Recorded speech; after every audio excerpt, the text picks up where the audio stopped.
এতিয়া মই ফুচকা বনাবৰ কাৰণে তেল অলপ দি লৈছোঁ। কেৰাহীত তেল গৰম কৰিছোঁ।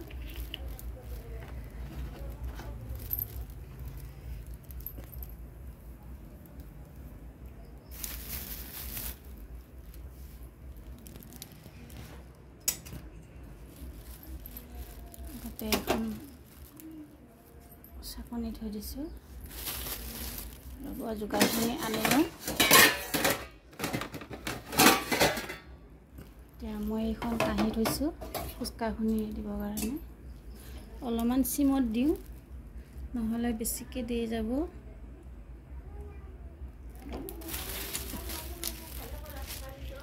মই ফুচকা দিছোঁ।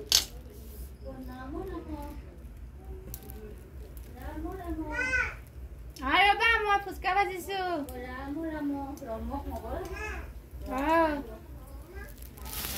ফুচকা ভাজি আছোঁ।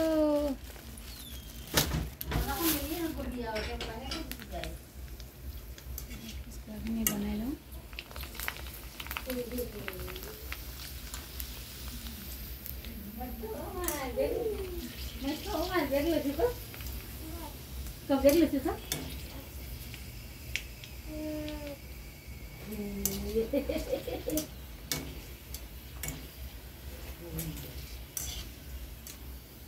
এনেকৈ ল'ব জানো? মই এনেকৈ লৈ আছা, মই আগফালে দিছিলোঁ, তাই পাছফালে কৰি দিছে ন। ৰ'বা না, মই ফুচকা বনাই আছোঁ। আৰু কেইটামান দি দিছোঁ।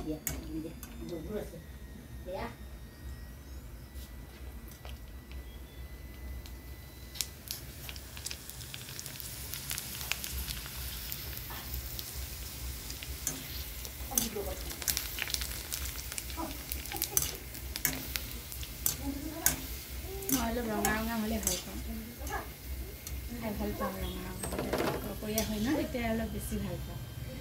সেইকাৰণে মই বনালে অলপমান ৰঙা কৰিয়ে বনাওঁ।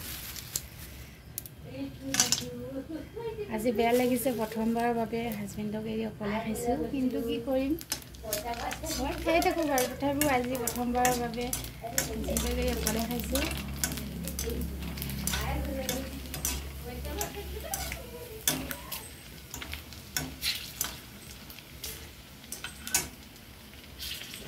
এতিয়া মই অফ কৰি দিলোঁ।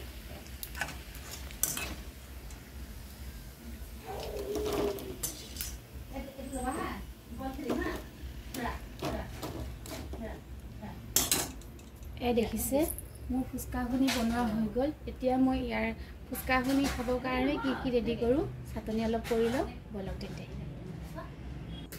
এতিয়া মই ফুচকাৰ কাৰণে ৰেডি কৰিছোঁ। আলু দিছোঁ, তাৰপিছত এইটো আছে জলকীয়াৰ গুড়া, মই আনি থৈ দিছিলোঁ, অকণমান আচাৰ সৰিয়হ দি বনোৱা।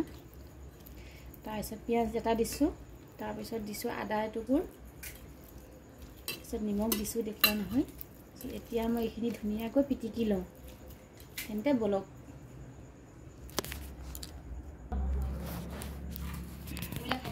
এতিয়া মোৰ এই চাটনিখিনি বনোৱা হৈ গ'ল, আৰু লগতে এয়া ফুচকাও ৰেডি হৈ গ'ল। এতিয়া বলক খাই লওঁ, আকৌ লগ পাই আছোঁ।